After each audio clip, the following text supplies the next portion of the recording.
According to the IDV fandom, rescue-type survivors are those who excel at rescuing teammates from rocket chairs and containing the hunters to help the survivors escape.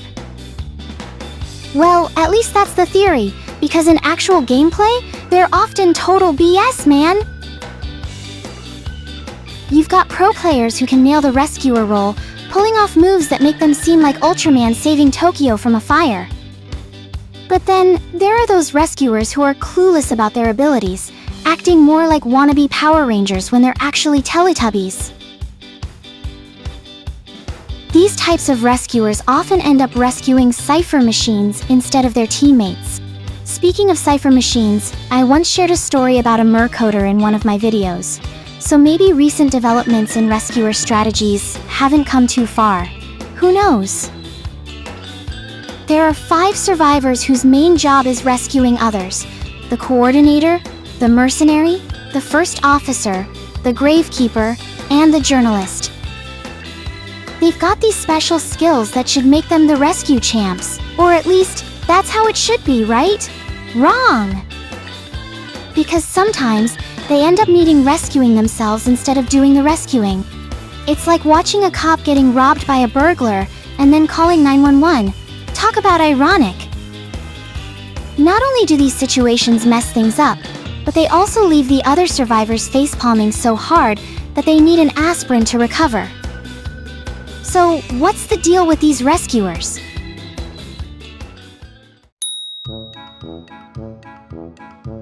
Let's kick things off with the mercenary because he's widely regarded as the top rescuer among all of them. I mean, a lot of players rely on him the most when they need a rescuer, and he's consistently one of the most banned characters in ranked matches, even when compared to other rescuers. It's no doubt that having a mercenary on the team brings a huge sigh of relief and a sense of security, because his ability is just that awesome.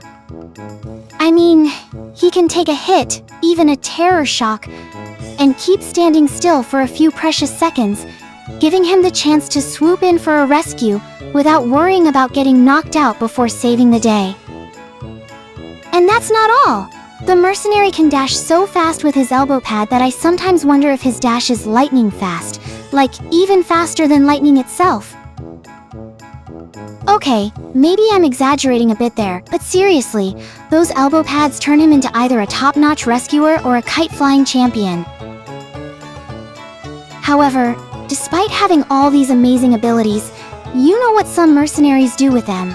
They spend the whole match decoding, giving rise to the term mercoder.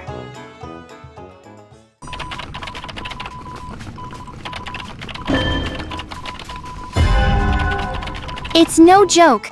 I've encountered these mercenaries firsthand, and I may have been one myself at times. But hey, don't be too quick to judge, alright? You gotta understand that these mercenaries aren't really rescuer mains at heart. They're actually decoding enthusiasts who just want to enjoy a peaceful decoding session using a sneaky reverse psychology trick. So, what's the trick, you ask? Well, let me break down the reverse psychology of a decoder main masquerading as a mercenary. So, these players are all about decoding. They're pros at finding the cipher machine and pulling off some serious cipher rush. And as we all know, decoders are quick at decoding but about as sturdy as a house of cards in a windstorm. They vault like sloths on vacation and don't have any skills to fend off a hunter attack to save their lives. Unfortunately for them, the hunter isn't exactly clueless about this situation. They're like, hey, look at these decoders, all vulnerable and easy to bully. So, naturally, they go after decoders like they're horny zombies seeing hot chick. Decoders practically have a big ol' "kick my butt" sign plastered on their backs, while the kiter and the rescuer are chilling like villains, sipping tea and waiting for the endgame to roll around before they even consider joining the hunter's hit list. If it is a card game, it's like the hunter is playing a Guess Who, and the decoders are the first cards they flip over every time. So, some decoders start switching up their game, swapping their decoding characters for rescuers, especially the mercenary, to throw off the hunters, and ensure they can decode in peace. That's their strategy. And as I mentioned, I've encountered this type of mercenary before. And, well, I've even been guilty of doing it myself. Here's another deal with the mercenary. When they mess up a rescue, their teammates are definitely gonna roast them like turkey. Well, let me tell you folks, being a mercenary is about as easy as teaching a chimpanzee to shoot an AK-47. Sure, it sounds great in theory, but in reality, it's a total disaster waiting to happen. In conclusion, it's not that easy being a mercenary. Shout out to every mercenary main in the game. I mean, do you really think they're like Ultraman, kicking a monster's butt and saving the day without breaking a sweat? Nope, not even close. Even the pros have their rough patches. Take that elbow pad for example. It's not exactly a walk in the park to use, even for the pros. And let's not forget about the newbies. They'd probably be scratching their heads trying to figure out how it works. Check out this clip for a taste of what I'm talking about. I'll save you!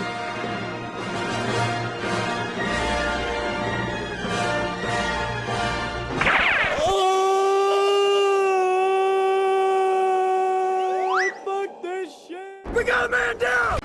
The pressure from other players can make some mercenaries extremely nervous, especially in ranked matches. Their nerves can get so bad that it feels like their brain switches places with their toes, making the situation even more dire.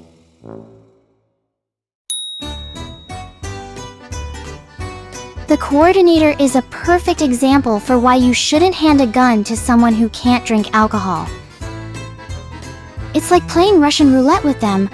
Either they nail the hunters with pinpoint accuracy, or they end up shooting at walls, wasting their only rescue skill. Personally, I wouldn't bet on it. Instead of handing them a flare gun, I just toss them a bunch of bananas. Go ahead, take a shot at the hunter with those bananas. Maybe they'll slip on them and save the day accidentally. The coordinator is one of the only 2 female rescuers in this game, and to be honest, she looks like a total badass, right? I mean, while everyone else is bringing some seriously questionable tools like boars, magnets, rugby balls, perfumes, and even alcohol to fend off the hunters, she's just there like, yeah, I'll stick with the gun, thanks. Talk about sensible decision making. But if you really dig into it, her gun tends to flop like a fish out of water, mainly because it can only be used once, and the hunter can just laugh it off with the excitement trait. But let's spare ourselves the headache of discussing how the hunter can counter her gun. The real kicker is that some coordinators are just master comedians, bringing joy to hunters and agony to their teammates. Why? Because it's painfully obvious that some of these coordinators skip their marksmanship training. Oh, shit! Her shooting skills are so abysmal that you'd swear even Helena, with her eyes closed, could hit the hunter better than her. If Identity V were an RPG game, I'm pretty sure the coordinator who's always aiming for the walls would have a dexterity stat of 0. I mean, seriously, it's a wall, not a hunter. Do you think the wall is the new hunter in disguise or what? And even when the coordinator manages to aim true, not all of them pull the trigger at the right moment. You've got some coordinators waiting until the hunter's already put their victim in a rocket chair before taking a shot, completely missing the chance to interrupt the hunter's victory dance. Oh god, what the fuck? So, in a way, she's really helpful for the hunter.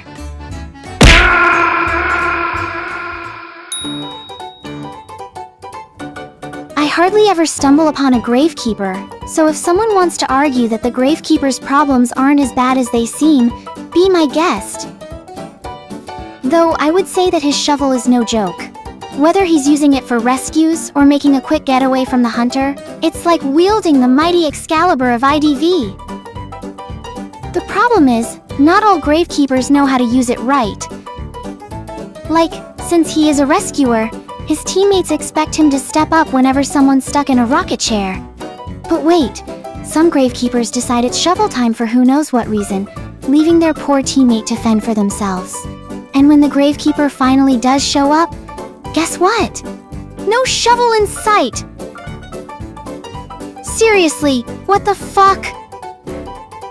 Well, some Gravekeepers might need to use their burrowing skills to kite, and honestly, I can't blame them. It's all good and dandy, as long as they remember they're supposed to rescue because, you know, that's their job. Though it's still irritating that sometimes we catch a Gravekeeper attempting their first rescue without a shovel in sight. I always wonder what in the world happened with the Gravekeeper. Maybe they misplaced it in the graveyard? Who knows?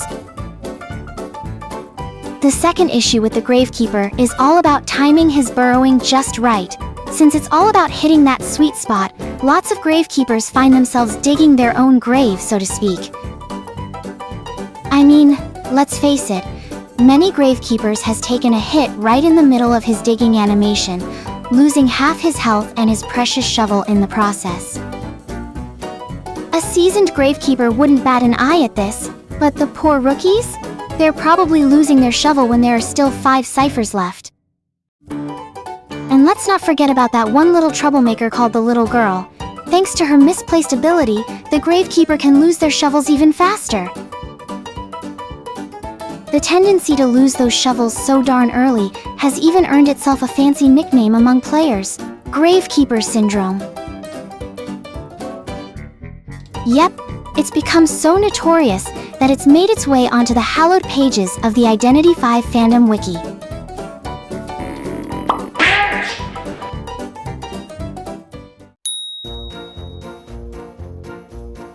Talking about the journalist Alice DeRoss is like diving headfirst into the minefield of Identity V, especially when it comes to dealing with minors.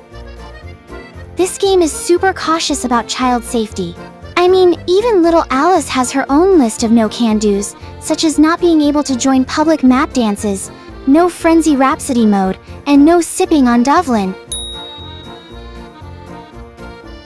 They're really looking out for the little ones, aren't they?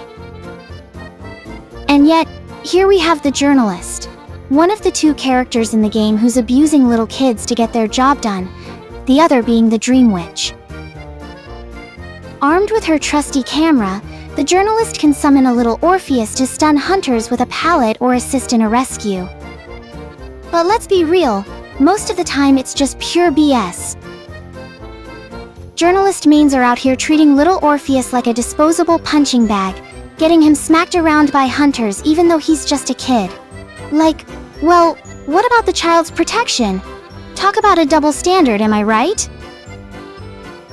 And it's that pesky little Orpheus who really throws a wrench into the journalist's plans. After being used as a punching bag one too many times, he's had enough and decides it's time to unleash his inner rage on this grown-up version of the little nightmare. Yep, the real problem with the journalist? That pesky little Orpheus. In this game, little Orpheus is supposed to tag along with the journalist, ready to drop the pallet on any passing hunter.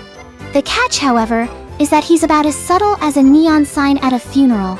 Hunters like Michiko or Wu Chang could stroll right past him without breaking a sweat, making him about as useful as a chocolate teapot. Here's another headache little Orpheus brings to the table. Besides camping pallets, he's also called in for rescue duty. The bad news is, the folks in dire need of saving would rather have anyone but him do the rescuing. Why? Because Orpheus doesn't do mind games. Nope, he's all about that straightforward rescue, like a bull in a china shop charging in the moment he spots someone in a chair.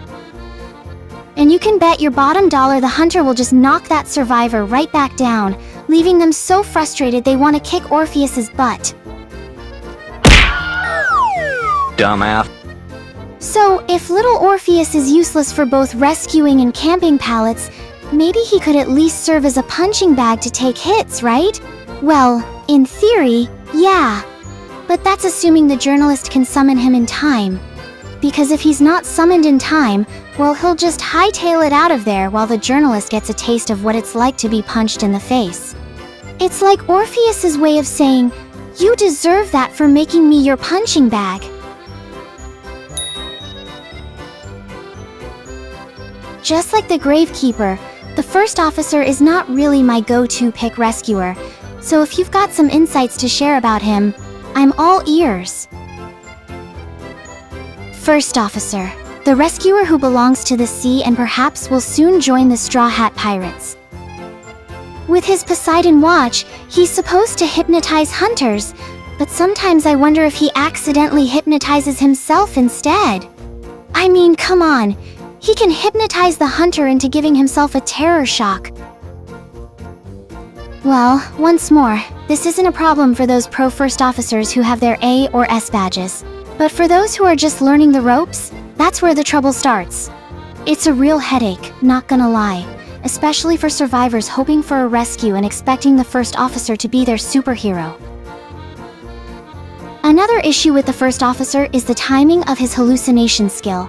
Some hunters are experts at mind games, tricking the first officer into using his ability prematurely. Here's how it works. A hunter spots the first officer, decides to chase him, and just when the pocket watch comes out, they bail, leaving him high and dry. So, by the time someone else needs rescuing, the first officer is left empty-handed. It's kind of like the perfumer's dilemma if you really think about it.